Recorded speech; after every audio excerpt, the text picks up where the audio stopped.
Hi, I must apologize to you all for being late. I was driving here at 90 miles an hour. I couldn't find a parking place, and like all the experiences you've been through this morning also.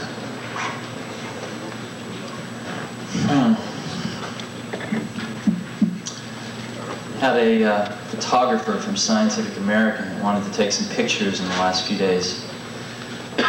So we went over to a school. We thought they decided they wanted to take some pictures of someone from Apple in an educational setting using some computers, and we wandered over. Turns out there's a little booklet that is put out in Cupertino, and there's about 20 different schools with Apples, and we picked one out that had 6 Apple computers and wandered over there one afternoon. And this happened to be the afternoon that the 4th and 5th graders were going to be there. Once a week, 4th and 5th graders from this one school in a sort of an advanced learning program come over and use the Apple computers.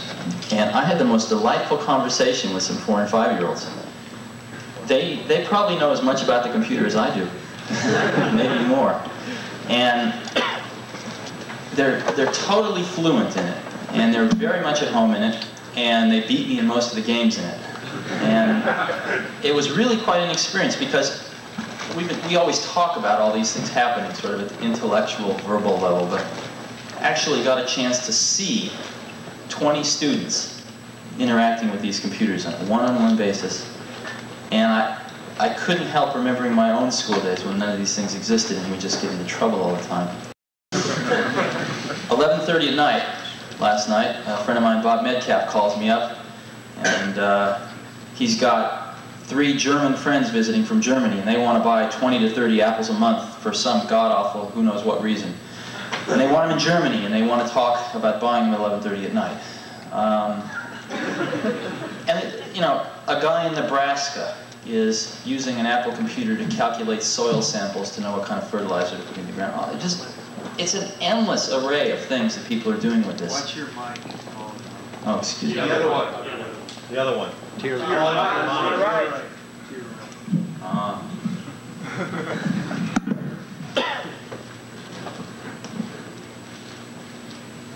We had absolutely no idea what people were going to do with these things when we started out. Matter of fact, the 2 people it was designed for was Woz and myself, because we couldn't afford to buy a computer kit on the market. So we liberated some parts from Hewlett-Packard and Atari, and worked on the design for about 6 months and decided that we would build our own computer. So we built one, and Woz was up till 4 in the morning for many moons, and we got it working. We showed some of our friends. Immediately, everybody wanted one. And it turned out that it took about 40 hours to build one of these things and about another 20, 30, 40 to debug it.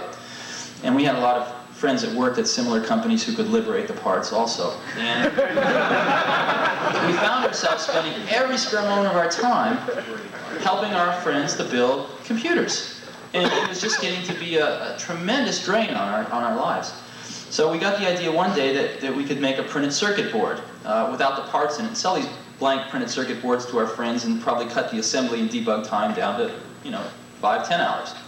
So Woz sold his HP 6 calculator, and I sold my van, and we got $1,300 together, and we paid our friend of ours, who was this PC board layout person, $1,300 to do us a layout, and decided we'd sell printed circuit boards at twice what it cost to build them, and hopefully recoup our calculator and transportation at some later date. So that's what we did, and I was out trying to peddle PC boards one day and walked into a bike shop, the first bike shop in Mountain View, and Paul Terrell, the then owner of the bike shop, said he would like to take 50 of these computers. And I saw dollar signs in front of my eyes. But he had one catch, which was that he wanted them fully assembled and tested, ready to go, which is a new twist. So we spent the next 5 days on the phone to distributors and convinced the electronics parts distributors around here to give us about $10,000 worth of parts on thin air, just on enthusiasm. So we got the parts, and we built 100 computers, and we sold 50 of them for cash, and in 29 days paid off the distributors. And that's how we got started. So we had 50 computers left over. Well, that meant we had to sell them. So then we started worrying about marketing, worrying about distribution, got on the phone to the other computer stores around the country. And gradually the whole thing began to build momentum. And at that point in time, we had some feeling that we were onto something. But the feeling is so different than the experience of actually seeing it happen right now. It's entirely different. And sometimes a lot of people ask, well, did you know it was going to mushroom into this phenomenon. And you could say, yeah, you know, we planned it out, we had lead on a piece of paper. But it's different than the experience of seeing 500 people working at Apple Computer. It's very different than the experience of seeing a 5-year-old kid who really understands what the tool that he's got in front of him. And the best analogy I've ever heard is Scientific American, I think it was, did a study in the early 70s on the efficiency of locomotion. And what they did was for all different species of things on the planet, birds and cats and dogs and fish and man and goats and stuff, they measured how much energy does it take for a goat to get from here to there, right? Kilocalories per kilometer or something, I don't know what they measured it in. And they ranked them, they published a list, and the condor won. The condor took the least amount of energy to get from here to there. And man didn't do so well, came in with a rather unimpressive showing about a third of the way down the list. But fortunately, someone at Scientific American was insightful enough to test man with a bicycle. And man with a bicycle won, twice as good as the condor, all the way off the list. And what it showed was that man as a tool maker has the ability to make a tool to amplify an inherent ability that he has. And that's exactly what we're doing here. It's exactly what we're doing here. We're not making bicycles to be ridden between Palo Alto and San Francisco. Okay, we're making bicycles. And yes, certain bicycles have certain generic attributes, like in general 10 speeds are better to ride in mountains than 1 speeds and other things like that. But in general, what we're doing is we're building tools that amplify a human ability. Just like you could say that the Industrial Revolution was basically an amplification of a human ability, sweat, right? We amplified sweat, fractional horsepower motors, etc., etc. What we're working towards now is the ability to amplify another human ability. And we're just starting to get glimmerings of where it's going to go. As an example, how many of you use VisiCalc? Quite a few of you. At Apple, every secretary now has an Apple on his or her desk. And they're doing all their word processing on them. You got to give them credit for that, given the software that's out. And they're doing a tremendous amount of financial modeling on the thing. As an example, I have to keep a budget for about 40, 50 people. And by the 10th of every month, my secretary's got all the information from accounting, put it into the VisiCalc model, and given me the actuals versus forecast and all the variances and et cetera, et cetera. And we're asking what-if questions on a daily basis. I can say, her name's Pat, I can say, Pat, what happens if I hire 5 more people this month? You know, what's that going to do to the budget? An hour later, I know. It's incredible. And what's even more incredible is when you go talk to these 5th graders, because they're growing up with this thing. You know, it's new for myself. I didn't know anything about this stuff 15 years ago, 10 years ago. But these kids are growing up with it. I've seen some of the kids of people that work at Apple, I've seen go from being 1, 2 years old, where they push the return key. You know, they sit on their father's lap and mother's lap, and what their part is to push the return key, to actually know how to program in the last 4 years. It's remarkable. So, one of the things that Apple is going to try to do over the next 3 or 4 years is to further that goal. And the key area we're focusing on is the following. Right now, if you buy a computer system and you want to solve one of your problems, we immediately throw a big problem right in the middle of you and your problem, which is learning how to use the computer. Right? Substantial problem to overcome. Once you overcome that, it's a phenomenal tool. But there is a barrier of having to overcome that problem. What we're trying to do, and I think there's a reasonable chance that Apple's going to make a real contribution to solving this problem in the next 36 months, is to remove that barrier so that someone can buy a computer system that knows nothing about it and directly attack their problem without learning how to program the computer. And the reason I think that Apple's got a chance of solving that problem versus a lot of other computer companies that we all know of that are much, much larger than we are now, although we're catching up, is that our whole company, our whole philosophical base, is founded on one principle. And that one principle is that there's something very special and very historically different that takes place when you have one computer and one person. Very different than if you have 10 people in one computer. And let's look at some of the things that our industry has, or our segment of the computer industry has contributed to the computer industry because of that underlying philosophical concept. In general, we were in retail distribution channels 3-4 years before the rest of the computer industry is now waking up to that fact. Why? Because to serve that one-on-one relationship, it was necessary to distribute the products that way. It was necessary to have products priced so that a person one-on-one could afford the computer system, and therefore it was necessary to distribute them through a relatively lower cost distribution channel rather than a direct sales force. Interactive software, interactive video, a computer system that can be sold for a few $1,000s that can actually do some animation, that actually has the video that's so tightly coupled to the rest of the computer that you can do real-time. We've got a DEC 1170 at Apple where the terminals communicate with the 1170 at 9,600 bits per second. That can't do anything like VisiCalc can. Okay? This is a $300,000 computer system. And yet my secretary keeps the budgets on an Apple. It's far superior. So, and again, that comes from that one-on-one interaction. And that perspective is what gives us the feeling that we have an opportunity to really contribute to solving that problem. And that's where Apple's going. Now, we're very fortunate because the timing seems to be falling into place. In other words, as we move into the 80s, the amount of computational power, the amount of raw horsepower we can get into a small box for a reasonable price is staggering. Even in the last 3 years, since 4 years since we started, it's increased a few orders of magnitude. And one of the things that people always ask me is, what we've got right now is just fine. VisiCalc runs fast enough. Some of the database stuff runs fast enough. What are we going to do with this extra awesome power? And the answer to that is that we're going to put it into applying, into solving that problem again. In other words, we're going to start chewing up power specifically to help that one-on-one interaction go smoother. And specifically not to actually do the number crunching and the database management and the word processing or whatever. We're actually going to start applying a lot of that power specifically to help us remove that barrier.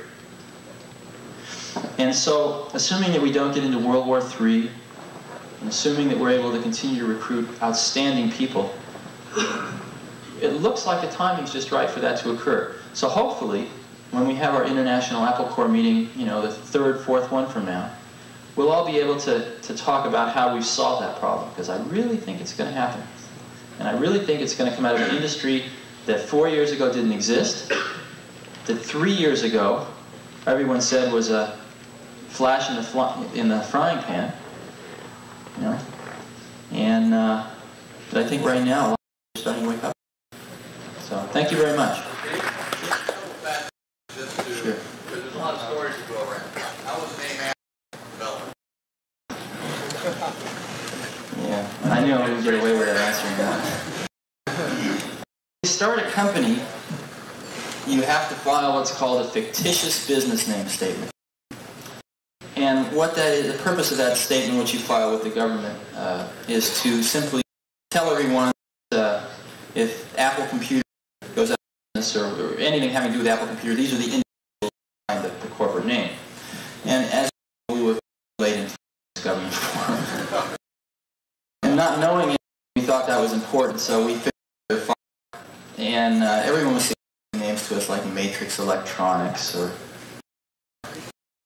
all sorts of different names. And we simply decided that we were going to call it Apple Computer. Someone suggested a better name by 5 o'clock that day. And partially because I like apples a lot, and partially things. It got us ahead of Atari in the phone book when I used to work at Atari.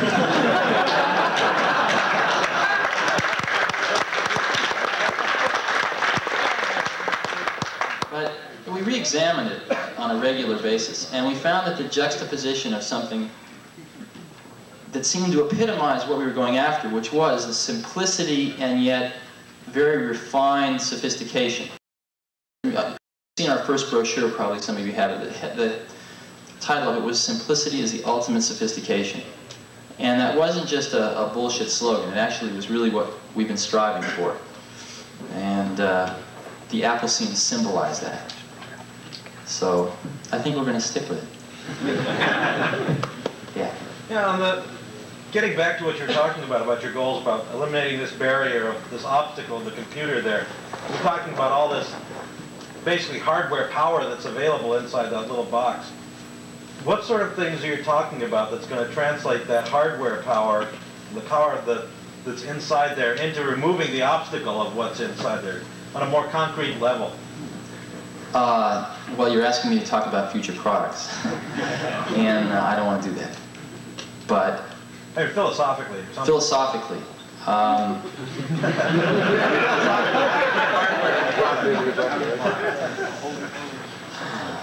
First of all, we've done an awful lot. You know, when we first started out, we didn't know how to spell the word software. And gradually we've learned. We've gone through the standard motions of setting up an internal application software department, which proceeded to fall on its face, picking it up and watching it fall on its face again. Finally, we went through a phase where we decided that what we were selling was solutions, not hardware. And so we realized that software was a big part of the solution, and therefore we better get our software act together. Matter of fact, now we have more people in software engineering than hardware engineering. You know, our engineering department's over half people are devoted to software. And you know, a lot of times we ask ourselves what software is. Matter of fact, notice all these, every other word software, that must give you some clue. But what is software? You know, I've often thought about this. And what is between software and hardware? And the only thing I can think of is that software is something that either is changing too rapidly or is you don't exactly know what you want yet, or you didn't have time to get it into hardware, or the technology's not there to get it into hardware yet. That's all I can think of. So, and what I see happening is that more and more software is getting integrated into hardware. Yesterday's software is today's hardware. So, those two things are merging, I think. And the line between hardware and software is going to get finer and finer and finer and finer. And one of the ways that we're approaching the problem of how to remove the barrier is to try to look ahead a few years and make some predictions as to where the technology will be, both hardware and software technology, and how they're going to be merged together, and at the same time looking at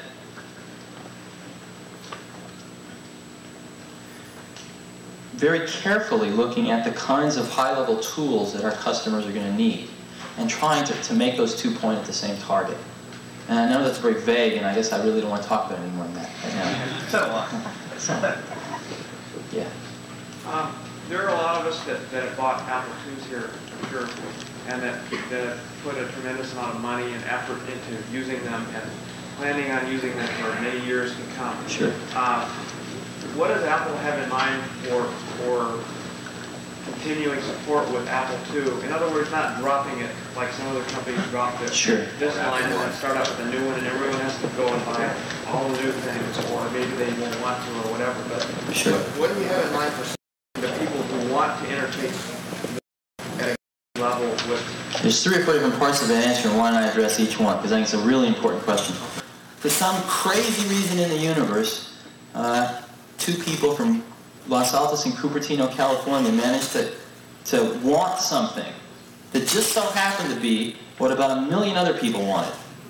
And it seemed to fit the need fairly well. So well, matter of fact, that in the last 2.5 years, nobody else has come close. So, I don't think Apple II is ever going to be obsolete. To answer it in another angle, the second angle. Apple is eventually going to have a broader line of products. Simply because, let's look at automobiles. Compare a Volkswagen Rabbit and a dump truck and a Mercedes-Benz, let's say. They all have transmissions, they all have engines, 4 wheels, seats. And they basically all perform the same basic function in transportation. What's the difference? There's a difference in emphasis. There's a difference in emphasis. And I think that that's what we're going to look at doing is potentially broadening the product line with computers with a different emphasis, slightly different emphasis than an Apple II. And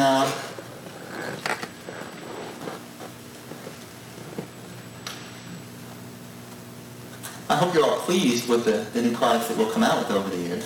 But I don't think that many of you are going to actually feel like giving up your Apple IIs. I don't see that happening. One other thing, I heard a comment up here as you were asking your question. Somebody said, like Apple I, right? And Apple I was an instance where we did obsolete our product. We absolutely did obsolete the product. And what we did was we decided that we were going to take care of the people who bought Apple I's. And the people that contacted us and said, listen, I'd really like to have an Apple II. We worked out an arrangement that I think everyone was very happy with. So we did take care of those people. And I don't think we'll ever be in a situation like that again of obsoleting the product. But right, you can't afford it. About 500 people now. And Apple will do this year is probably somewhere between $150 and $200 million worth of sales. And if you actually divide the sales number by the people, you'll find that we probably have the highest sales dollars per employee that anybody's ever heard of. And the reason is because we've got the most incredible collection of people on the planet, at least the most incredible collection I've ever seen, or most of the other people have ever seen. And working very, very hard. And if you actually look at why they're there, why people have come to Apple, why people came originally, it certainly wasn't for the salary. A lot of people came to Apple and took 50% cuts in salary initially. We pay competitive salaries now, but we certainly don't attract people on the basis of salary. We attract people on the basis of an opportunity to work your butt off and get something done right, and see it get out the door without getting all screwed up. And an opportunity to work with professionals that are as good as you are in other disciplines. So what we're going to judge ourselves by, the senior management of the company is going to judge itself by, is can we maintain this atmosphere of tremendous creativity, tremendous productivity, a company where it's just fine to fall on your face as long as you pick yourself up pretty fast. An environment where we give people enough rope to hang themselves by and hope that they don't. If we can maintain that for the next 10 years and beyond, we'll have been successful. And the rest of the stuff will take care of itself. The rest of the stuff will take care of itself.